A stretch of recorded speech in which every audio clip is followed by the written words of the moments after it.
And what gift would a dwarf ask of the elves? Said Galadriel, turning to Gimli. None, lady. It is enough for me to have seen the Lady of the Galadrim, and to have heard her gentle words. Hear all ye elves. She cried to those about her. Let none say again that dwarves are grasping and ungracious. Yet surely, Gimli, son of Gloin, you desire something that I could give. Name it, I bid you. You shall not be the only guest without a gift. There is nothing, Lady Galadriel.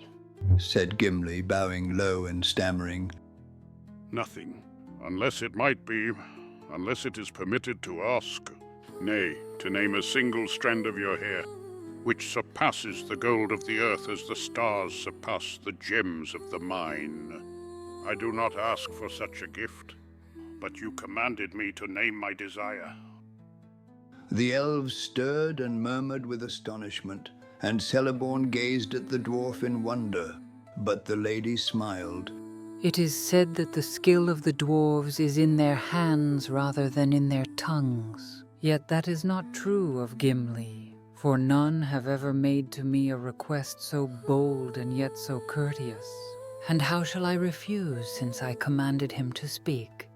But tell me, what would you do with such a gift?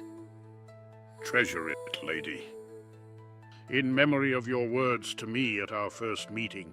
And if I ever return to the smithies of my home, it shall be set in imperishable crystal to be an heirloom of my house, and a pledge of goodwill between the mountain and the wood until the end of days.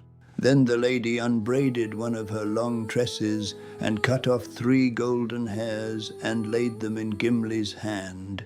These words shall go with the gift. I do not foretell, for all foretelling is now vain.